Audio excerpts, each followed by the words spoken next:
Circle of Inevitability, capítulo 70. Canalização espiritual. No instante em que pôs os olhos na parteira, o coração de Lumian pareceu parar de bater. Ela ainda está viva? Eu claramente a vi morta por Rian, e seu espírito foi destruído. Lumian lembrou-se vividamente de como a parteira acabou sendo reduzida a pequenos pedaços de carne espalhados pelo chão. Algumas partes nem foram encontradas. Este deve ser um maldito encontro com um fantasma. Não, espere, ouve o som da respiração. Lumian pensou em algumas cenas das novels de sua irmã e seu coração passou da quietude para uma batida rápida. Se não fosse a parteira, que não olhava para ele, preocupada em podar os galhos da árvore florida, ele teria reagido ao estresse. Cachá, cachá. Pequenos galhos de árvores que cresceram ao acaso caíram no chão, tirando o atordoado Lumian de seu torpor. Ele inconscientemente deu um passo à frente, caminhando em direção ao local onde as tulipas floresciam.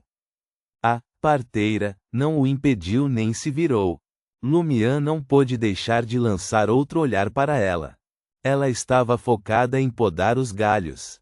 As sombras projetadas pelas flores e árvores faziam seu rosto parecer escuro e sombrio. Não ousando demorar, Lumian colheu algumas tulipas e saiu do castelo do administrador.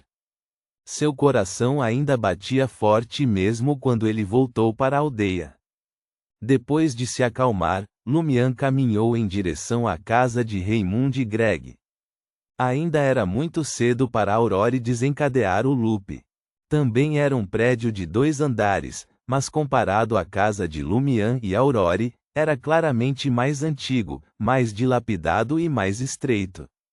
A parede externa revelava a cor cinza da pedra em meio às muitas plantas verdes que rastejavam sobre ela. Naquele momento, a porta dos Greg estava aberta, permitindo ver o fogão à esquerda, a mesa à direita e os barris de madeira atrás. Lumian lembrou que os barris de madeira eram utilizados para armazenamento. Havia 2 camas simples de madeira no espaço que isolavam. Eles pertenciam a Raymond e sua irmã. Lumian não bateu e foi direto para a casa dos Gregs, como sempre.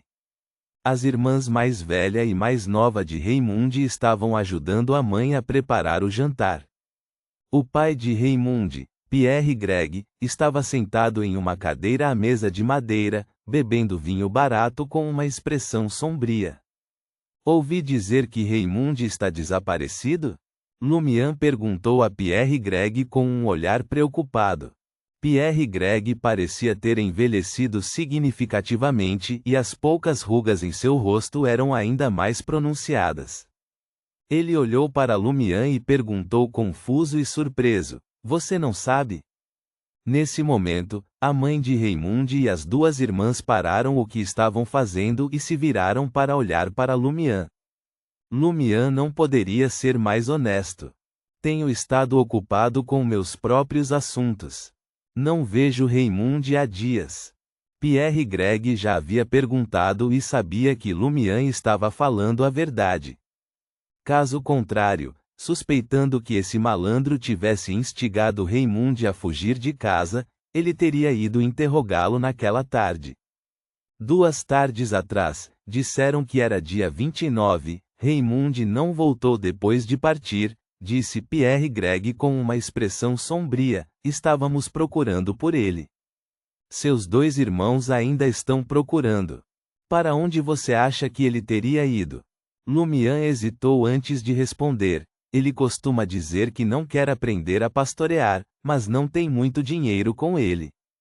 Enquanto falava, caminhou naturalmente até os barris de madeira no fundo do 1º andar e passou por eles para chegar à cama de Raymond. A cama era muito simples, como se tivesse sido montada com algumas tábuas de madeira.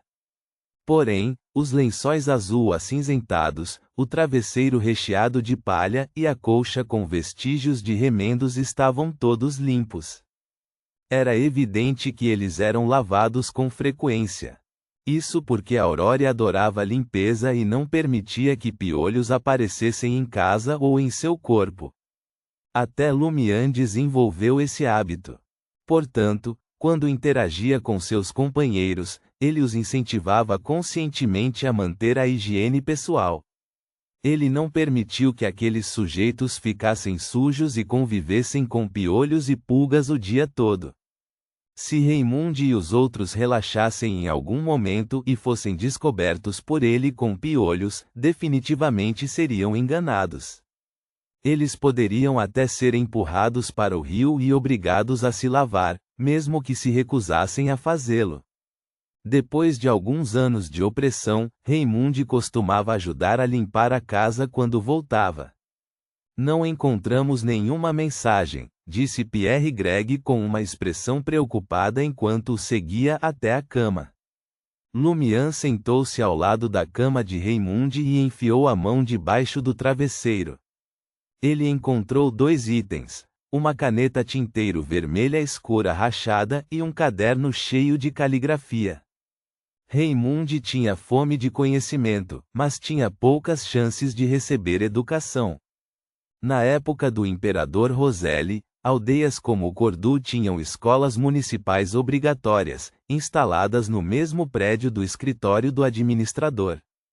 O edifício também continha um centro de recrutamento do exército, uma comissão de exames físicos de recrutamento e outras instituições, mas, em última análise, havia apenas alguns funcionários. Nas últimas décadas, muitas aldeias perderam as suas escolas. A igreja fornecia escola dominical para populações maiores, mas Cordu dependia de anciãos instruídos para ensinar as crianças esporadicamente. Com o tempo, alguns jovens voltaram a ser analfabetos. Quando Lumian estava de bom humor, alegava que precisava de dinheiro para beber. Então, ele vendeu suas antigas canetas tinteiro e livros de exercícios para Raymundo, Ava e outros por um preço baixo, ensinando-lhes algumas palavras no processo. Raymundo levava cada lição tão a sério quanto fazia o treinamento de combate e ajudava os pastores a fazer queijo nas montanhas para ganhar dinheiro. Ele estava determinado a mudar seu destino. Lumian retirou a caneta tinteiro e o caderno, olhando para eles por um longo tempo. Eu perguntei ao padre. Ele disse que são apenas palavras simples que não formam uma frase. Pierre Greg suspirou. Lumian folheou o caderno de exercícios, notando como a caligrafia melhorou de confusa e feia para algo aceitável.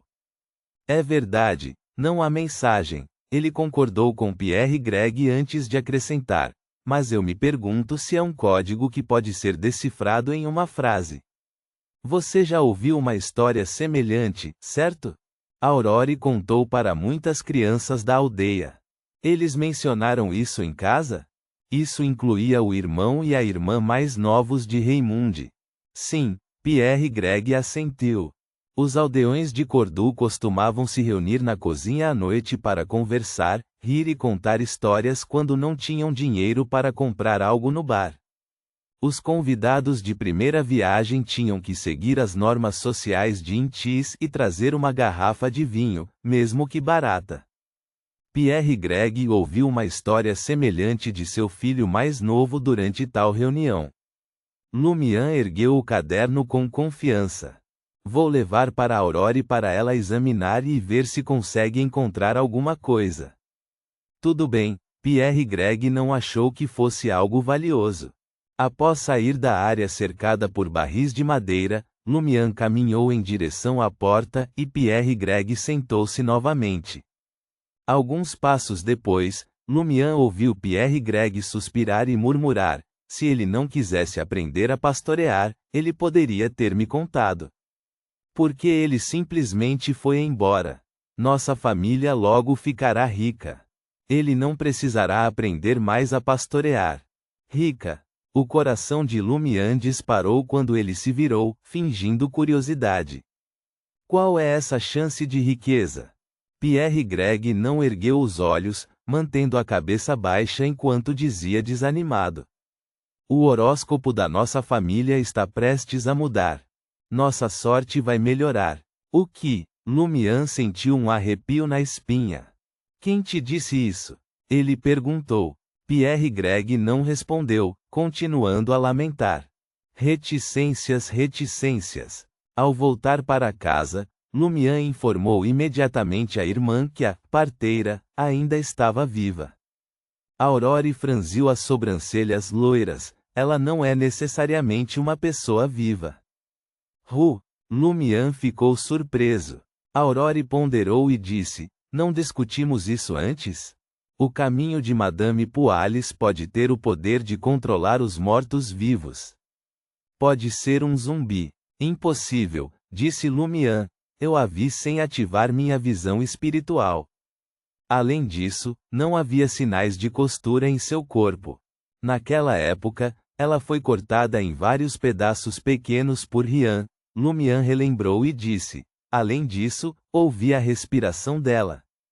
Neste ponto, Lumian fez uma pausa. No entanto, ela era realmente um pouco lenta. Sua expressão era sombria e seus olhos não eram vivos o suficiente. Ela parecia quase exatamente com Naroka. Aquela que vi na noite do loop anterior, quando Naroka tomou a iniciativa para entrar em Paramita.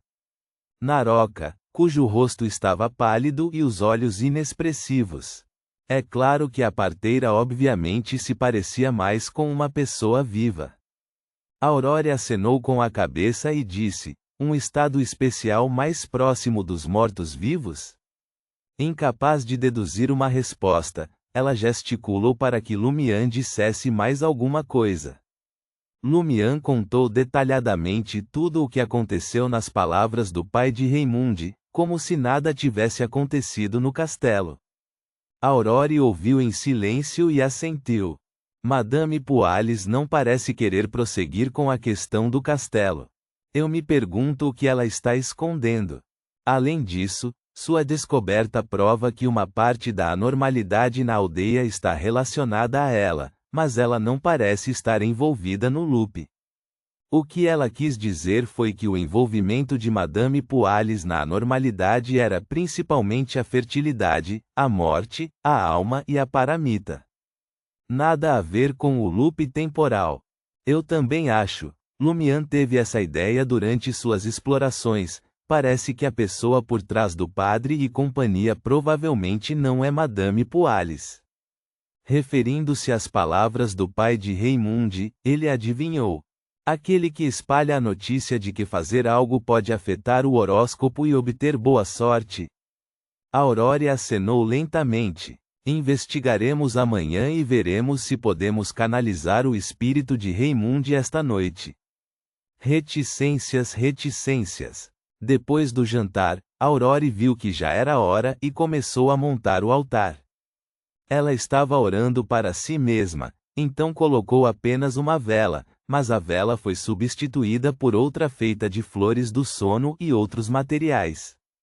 Aurore santificou uma adaga de prata e criou uma parede de espiritualidade.